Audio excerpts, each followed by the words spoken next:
Great. Hi, I'm Meg Weston, and my guest today is Stephanie Elizondo Griest. And Stephanie is a fantastic journalist, teacher, writer of creative nonfiction, travel writing, and long form journalism. Her books include Around the Block, My Life in Moscow, Beijing, and Havana, Mexican Enough, My Life Between the Borderlines, and All the Agents and Saints, Dispatches from the US Borderlands, 100 Places Every Woman Should Go, and she was the editor of Best Women's Travel Writing 2010. As a correspondent for the Odyssey, she once drove 45,000 miles across the United States, documenting its history. She's won a Luce Scholarship to China, a Hodder Fellowship to Princeton, a Margolis Award for Social Justice Reporting, and a Lowell Thomas Travel Journalism Gold Prize. She's currently the Associate Professor of Creative Nonfiction at the University of North Carolina, Chapel Hill, and she has performed on 5 continents in capacities ranging from a moth storyteller to a featured author of the International Writing Program. Such a wonderful, vast array of experiences, and that brings us to so much to talk about today. The travel, the pandemic, social justice, current affairs, your workshop at Maine Media. But I thought maybe we'd begin by talking about genre, because you're described as a journalist, creative writer. Those two sometimes seem conflicting. So could you kind of describe the kind of writing you do and the genre of writing that you do? Yeah, thank you. And thank you so much for taking time to talk with me. It's a delight to do so. And hello, everybody out there. I'm Stephanie. Good to meet you. And so genre, wow. I kind of consider myself like a creative nonfiction evangelist. So it is something I've really devoted all of my time to ever since I was charged with steering my own little boat. I initially, I'm a writer who heard the call to the pen at a very, very young age. I don't really have many memories of life before wanting to write. I mean, it's just I've always been really deeply attracted to storytelling, and the idea of being a newspaper reporter somehow occurred to me very, very young. And so, I mean, when I was like 6, 7 years old, I was running around the neighborhood interviewing people and, trying to put together a little like neighborhood gazette. I mean, I was like one of those kind of writers. So, and I just always really deeply valued storytelling. I'm very lucky to come from a family of extraordinary storytellers on both sides of my family. And also amazing travelers. I have a great great uncle Jake, who was apparently a hobo who saw all of America with his legs dangling over the edge of a freight train. Wow. My dad's side. On my mother's side, we're vaqueros. My family migrated from Mexico, from Tamaulipas, Mexico, up to the United States, up to southern Texas, actually, to work on the King Ranch. And so, just so they lived their whole lives on the range. So movement, I think, is just encoded in my DNA. And so for me, the question for me it's never been, what do I want to do? It's been, how do I afford to do what I want to do? Good So question. yeah, that's the question. That is the question. And so so journalism just seemed, in addition to having a deep interest in it and being very obsessed with storytelling, that seemed the rational way of doing things. And so I did go to school. I went to the University of Texas Journalism School, and I had a number of internships at the New York Times, the Washington Post, the Seattle Post Intelligencer. So I was definitely like on set to be a journalist. But then in 1996, I moved to Moscow to attend I moved to Moscow with the hope, desire, dream to become a foreign correspondent, and very quickly recognized that I did not want to be the kind of reporter who attended press conferences and who followed the Duma, follow the parliament, follow politicians around, asking them questions. I did that for a few weeks, and really quickly realized like what I really want to do is sit down and talk to people who actually want to talk to me, first of all, and who, have time, and who will, introduce me to their kids and their grandkids, and, invite me out to the dacha with them, on the weekend, and make shashlik. And anyway, so I realized I really wanted to spend lots of time with people, and I began to become resentful of really tight deadlines. I became not resentful, but I just felt confined, deeply confined by only being able to write a 500-word story, or an 800-word story about an incredibly complicated issue.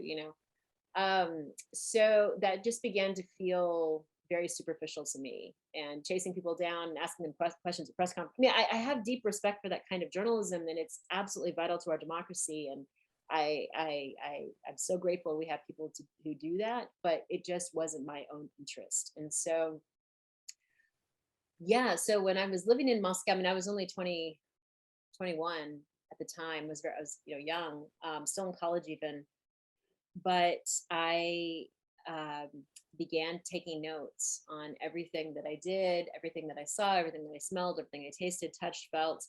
And as I began doing so, that led me to then take the next step of like conducting formal interviews. That led me to the next step of, really trying to do an ethnography on the villages that people were taking me. And so it was this very organic process. I never had any idea while I was doing this that I was doing creative nonfiction. That term would not have meant anything to me at the time. Not even travel writing would have. I mean, travel writing at the time, I probably thought was like a guidebook. I mean, I didn't think that what I was doing was travel writing, and I certainly wouldn't have thought I was writing my first book. I was just a 21-year-old doing the skills that I had, which was, listening and asking questions and taking lots of notes. Like those are the skills that I'd gotten in journalism school. And just the curiosity and the delight of being alive and having these amazing experiences with people. So I feel like Russia is what turned me into a journalist, and obviously what's happening right now in Russia is just beyond devastating. But I feel like it's given me also insight into human condition.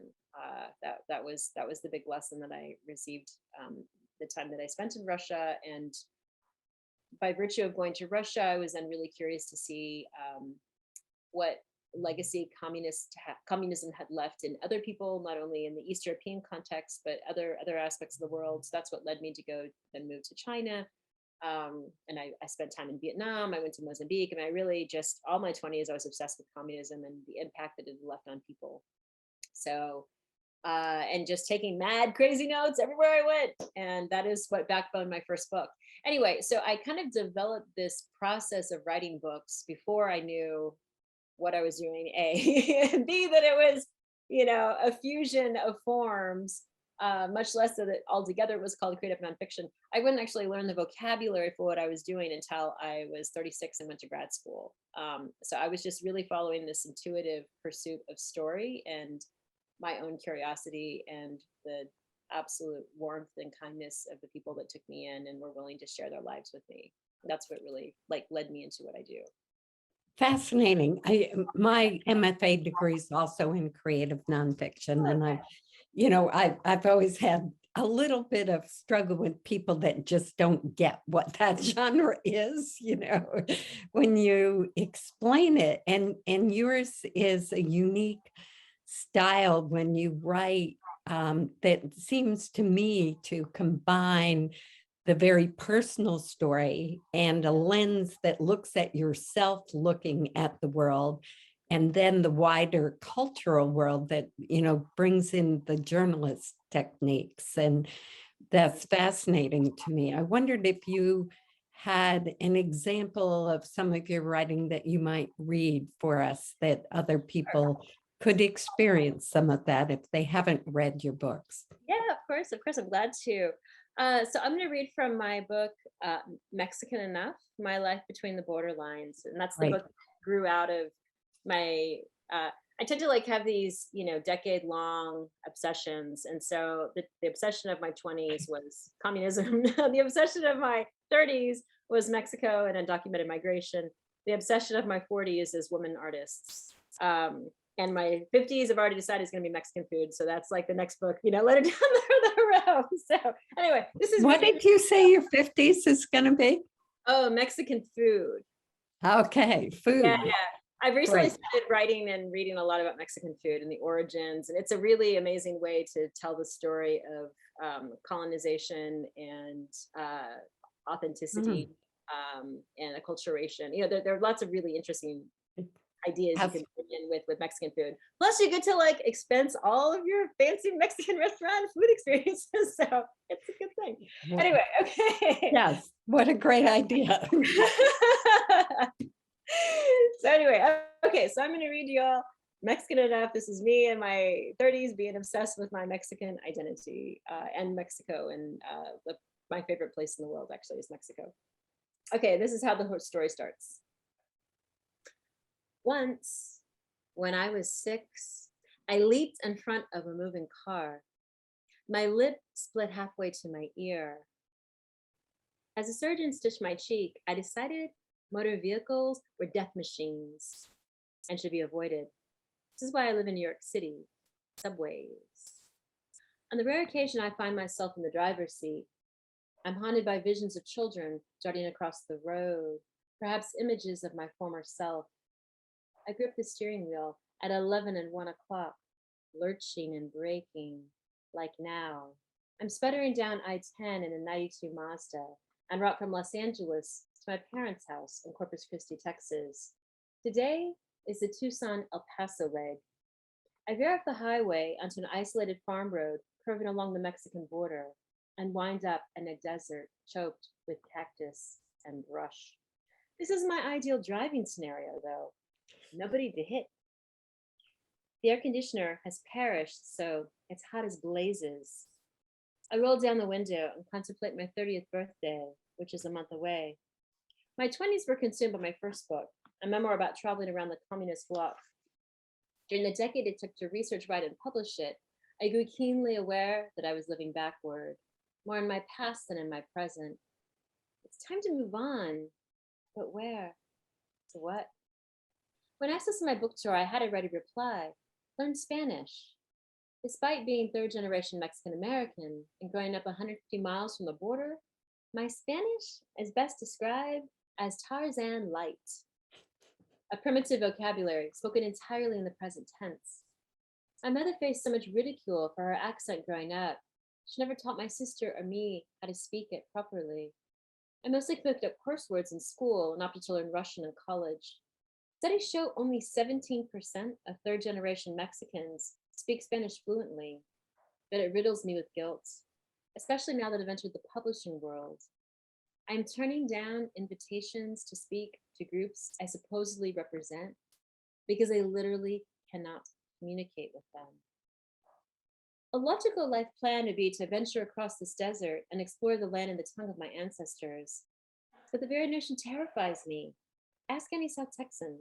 To us, Mexico means kidnappings and shootouts in broad daylight in Nuevo Laredo, or the unsolved murder of young women in Ciudad Juarez. It means narco traffickers in every cantina and explosive diarrhea from every comedor. When I was in high school, a college student got snatched off the street while partying in Matamoros during spring break. Bound and gagged, he was driven to a ranch run by a satanic cult. Next thing you know, he was Menudo. One worshiper wore a belt made out of his victim's spinal cord. So go to Mexico? Thanks, but I'd rather return to Moscow and track down my old mafiosi boyfriend. I'm cresting a small hill now. Glistening pools of water appear on the road up ahead, then evaporate. It's dizzyingly hot. I glance down at the gas gauge. It's nearly empty.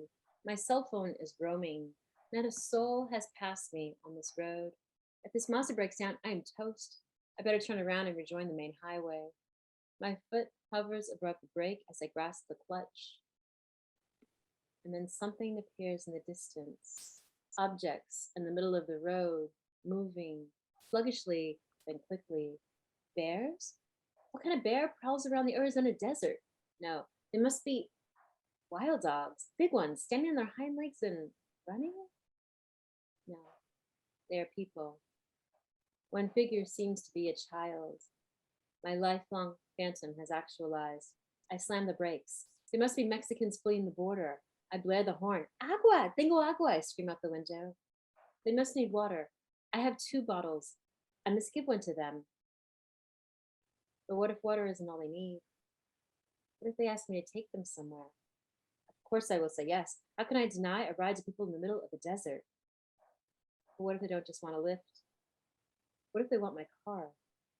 What if they take it, toss me to the cactus and roar away? And that's what I would do if the tables were turned. Throw out the gringa and go. The irony here is immediate. Nearly every accolade I have received in my life, minority-based scholarships to book contracts, has been at least partly due to the genetic link I share with these people charging through the snake-infested brush. What separates us is a twist of geographical fate that birthed me on one side of the border and them on the other. They are too Mexican. I am just enough. The monster has slowed to a crawl, but the border crossers, they have vanished. Water shimmers where they once stood. I was a moment, wondering what to do.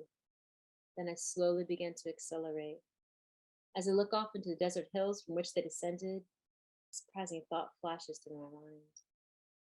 I want to go to Mexico. That's great. I understand that you learned Spanish. I read that you read that in your book, I think, and that you also learned Russian and Mandarin. And so talk about, learning languages and how important you think that is or isn't for those people who want to travel and write about their travels. Yeah. I can say that the consequence of the linguistic dominance of English really struck me even as a child. Um, you know, I grew up in South Texas, and really bore witness to the fact that my elders had really faced a lot of punishment for speaking Spanish, and even having accents. But literally, when my mother was in school, she would have her, and she was of the generation where students would have their palms smacked with rulers if they were caught speaking Spanish, Mm. and to say nothing of all the discrimination people would face on the job market, by virtue of having an accent or only speaking Spanish. So I was just really keenly aware of sort of the colonialist implications of English, and um, something really important happened to me when I was in high school. I got invited to a journalism convention in Washington, D.C., and it was a really powerful experience. I'd never been around so many young people that also had these really hardcore journalistic ambitions as I did. And we were invited to attend this keynote address given by Charles Beerbeyer, who was this, at the time, the political correspondent that I'd watched narrate the collapse of the Soviet Union, the fall of the Berlin Wall. He was this, major correspondent for CNN. And he told the most incredible stories I'd ever heard. And when he was done, he asked us in the audience if we had any questions for him. And I ran up to the front and I said, I do. I want to be you. What do I do? And he looked at me and he said, learn Russian. Next question. Wow. And that blew my mind, because I had never heard anyone value any language besides English before. So I signed up. When I went away to college that fall, I signed up for Russian. And so, and then when I got to Russia, I found something really interesting. I mean, one can only learn so much Russian, period. Basically, it isn't an almost impossible language. So I arrived in Russia, even though I'd been studying it for 4 years, I sounded like a child. And I discovered that sounding like a child really did something for me. People were not remotely threatened by me, because I sounded like so innocent and naive, and I think maybe even adorable. This like grown woman, sounding so silly. And so I think and I think that first of all, Russians were just appreciative that I took the time to learn what I Yeah. did learn, but also I was just amusing to them. And so I think that's one of the many ways that I was able to sort of like, get get invited. And I was always invited places, and I've been incredibly lucky that that has been the case for me throughout the world. And I think it's because I have made such earnest attempts to speak language, and it is really taught me that it's the absolute single most important thing that I can do, especially because my native tongue is English, because it neutralizes power dynamics, which I think is really Mm. vital, given the imperialist implications of English. And it also really conveys respect. I think that failing to communicate in my subject's language shows dismissiveness, if not pretentiousness. And neither of those are going to build the trust that's really essential to doing compelling storytelling. Nice, nice. And I want to ask you about traveling, but first I want to go back. I studied Russian in high school for Amazing. 2 years, and then the teacher put on a record of somebody speaking Russian, and I thought, this doesn't sound like my Oh, teacher at all. Because wow. this is impossible to learn. So I didn't continue in college, but I was reading around the block and thinking about your experience in that um, post-Soviet era of Russia, and wondering what insights or thoughts that you have about the situation today with Yeah. Russia and Ukraine. Yeah, no, it's beyond devastating. It's just been so hard.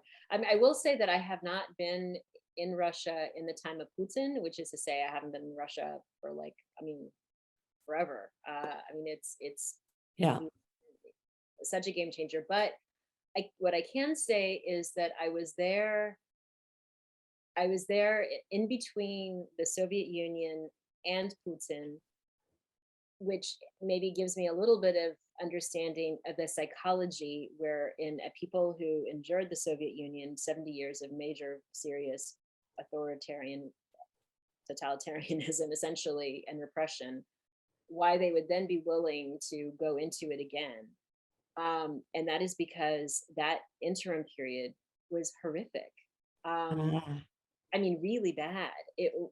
This was a time when, in the Soviet era, you were really assured of having a job, and in a job that would pay all bills, and no one was really starving. I mean, everyone had equal, for the most part, access. I mean, obviously, like the apparatchiks, and I mean, the wealthy will always find a way to do things, and certainly did during the Soviet era. But a lot of people were just sort of similarly in difficult economic straits, but there was just like a sense of togetherness and trying to get through something.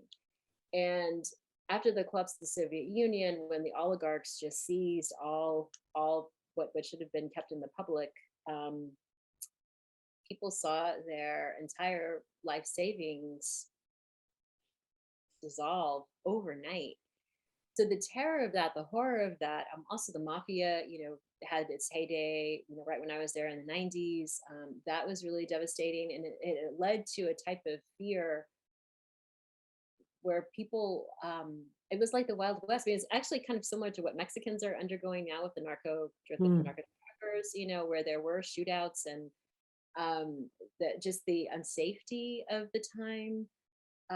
When Putin came in, and also probably the most important thing that happened in that, and so in addition to economic devastation, and real different kinds of fear that they didn't have during the Soviet Union, there was also this total utter humiliation that this massive empire that they had been proud of had suddenly was like the laughing stock of the world, and they felt really disrespected. And power is such um, power is, I think, more important to a lot of people than money. And certainly, and what I witnessed, what I interpreted, what I was witnessing in a lot of the rest of the world, I think most people would prefer power over money. Um, and that was absolutely the case that I felt like I was witnessing there. And so Putin, a strong-armed who, took charge and did help bring about some economic recovery and did have a plan on how to like bring back the Soviet Union. And I mean, so I can understand how that is seductive to a considerable number of people. And that is what Interesting. that's what we're witnessing now, right? And we are witnessing also the exodus. I mean, the brain drain happening in Yeah. Russia is unbelievable. Marcia Gessen, who's this extraordinary Russian intellectual and reporter for the New Yorker, she's been writing devastating articles about this, the massive brain drain. I mean, all intellectuals, writers, journalists, professors. I mean, they're all leaving in great fear, not really knowing if they will ever be able to return to Russia. So anyway, those are some of the things that I've been observing. But it is just horrifying. I feel deeply for the people of Ukraine, and yeah, I don't know what's going to happen. It's really scary. Well, it's interesting, and I want to talk a little about travel writing and a little about your creative process. So we'll probably run out of time. But what interests me in what you're saying is that your experiences traveling and living in a country and attempting to or speaking the language gives you great empathy and an understanding that those of us sitting here in the US just reading about it might not have. And it's encouraging people to, I think, to go out and experience other cultures and not just travel in the bus, Yeah. but get to know the people. And for a substantial period of time, I mean, I kind of have I've developed what I call like the moral map. I have my own tenets of what I believe leads to ethical and empathetic writing and reporting. And so concurrent with I must learn the language of people I'm writing about, I also want to live among them for at least a year. So yeah, that's another really important part of my process. So I lived in Russia, I lived in China, I lived in Mexico, close to a year in each of those three places. And then I spent my most recent book. I spent a year living near the Mohawk Nation of Akwesasne to write All the Agents and Saints. So I've done that 4 times, like had these kind of deep immersive lived experiences and with other people. And that's, I think, the only way to do it. So is that part of your creative process? I mean, maybe you could describe that. Do you have a daily practice? Do you just go immerse yourself for a year and then come out and write? Or what's your practice? Yeah, so what I try to do, I try not to write for publication, doing like I'm yeah, there's many different like levels of writing, right? So I am in a continuous state of note taking the year that I am living, in the community that living within the community that I am planning on writing. So I'm writing notes constantly and I'm conducting interviews constantly and I'm reading and I'm asking questions and I'm making as many contacts as I can. And I interview no fewer than 100 people. And, and I really do like this kind of ecological study of where I am. But I'm absolutely not freelancing pieces on the side at all, because I think it's really important for me to experience every season, to experience every festival, to experience every holiday, to experience, like to really just get a sense of who everybody is, and that takes a year. And then I think it's also important that I leave, because how can I write about a place where every time I step foot outside the door, like my mind can change? I mean, that would just be crazy inducing. So, so I have to be really clear that I am writing about Russia in 1996. I'm not writing about Russia in 1997. I'm not writing about Russia in 1995, right? The Mohawk Nation of Akwesasne. I wrote about the Mohawk Nation of Akwesasne from 2012 to 2013. Boom, done. And it's really hard to like know that's what you're doing, because so many things have happened in Akwesasne, and I'm constantly like very anxious that, oh, my book is now a history book, but it was a history book the moment I lived it. It's always history. And so I think it's really important to understand that as well. In all aspects of creative nonfiction, we have to understand that what we are writing is a historical text, full stop. And leaving the place deepens that understanding. It puts some boundaries around it, puts a Yeah. frame around it. It's like taking a picture. You're taking a picture of the past, so you've taken a picture, you've chosen the frame, and that's what you're presenting. Yeah, true. Mhm. So I was thinking about so many things, but you've done also a lot of residencies. And Oh, can you talk about why and how you did those?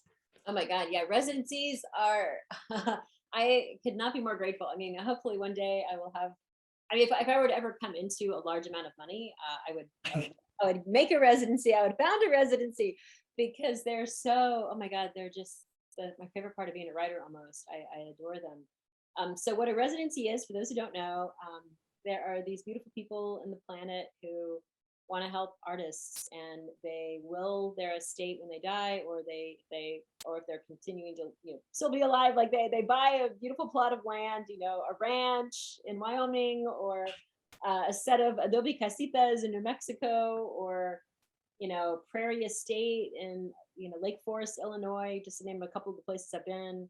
And they bring in a chef and some administrators, and renovate all the rooms into studios, and they invite artists to come and live for a period of 2 weeks to 2 months generally.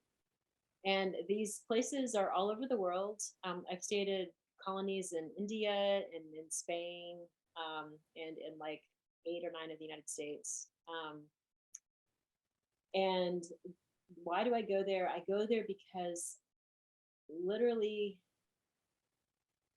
something quite like mystical happens when you try to create art in a space where only art is created.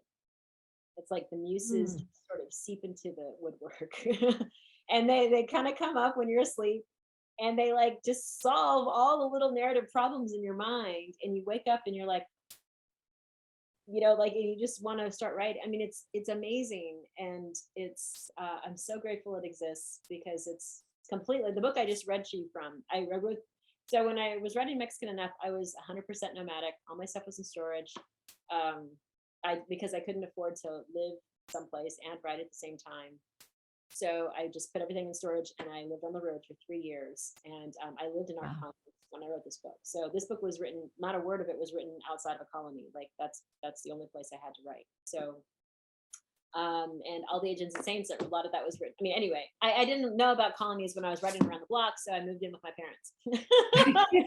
That's a colony of a sort. Yeah, Yeah. mom and dad's place. Yes, yes. So yeah, deeply, deeply grateful to Artist Colonies. So they take care of, they buy all the groceries, they make all the food, they do the cleanup, they bring together all these amazing people. I've met such good friends, and actually my current partner, I met him at a colony last year in Taos, New Mexico. So yay! Anyway, you can even fall in love at a colony. I mean, they're really great. Like, we should all go all the time. Sounds great. It sounds like your process is this deep immersion and then this like removal from the real world Yeah, to yeah, just focus on right. yeah. That is the process. And then the complication now is I'm now, and I could, you know, making ends meet doing that Yeah. is almost impossible for me. I made it work as long as I possibly could. But then in 2008, when the economy collapsed, I realized I needed to have my own independent income stream, and that just trying to rely on the whims of the publishing world and the whims of a university to give me an honorarium to come and speak. Like, I mean, I made it work as long as I possibly could, but at a certain point, it was just like, especially when the economy collapsed, it was not going to work anymore. So that's when I went back to school, got my MFA, learned what I'd been doing all along was called creative nonfiction. Began reading all the books of people I should have read when I first started writing creative nonfiction, and fortunately, realized that I deeply love teaching, And then also incredibly fortunately, I landed an amazing job. So I feel like I have the best job in academia. I have extraordinary students at UNC Chapel Hill. They're all undergrads. I only want to work with undergrads because they're in it for the right reason. They just want to become better writers and better people. And as opposed to trying to get a job out of it or turn it into a career, like I really love helping people that just honestly want to be a better writer and a better person. And I feel well equipped to help in those two things. Do you So, have a particular philosophy or style of teaching? oh wow, I don't. Yeah, I've actually just kind of made up my own way of doing things. My pedagogy, I've built 8 different classes at UNC, everything from travel writing to memoir writing to my favorite class, memoir as witness, which is actually what I'm going to be teaching at Maine. And yes, yeah, they write a lot. I teach them how to interview. I teach them how to. I teach them how to become deep, empathetic listeners, and how to treat Mm. everyone they encounter with profound respect, and how to see stories in everything, and how to value stories above all. Well, I hope I get to meet you when you come. It sounds like a fabulous workshop. And, I could have talked to you for hours, I think, Thank you here. so But much. So thank delightful you. talking with you. Thank you. Thanks so much for being with us today. Absolutely. Saludos. Take care. Bye. Bye.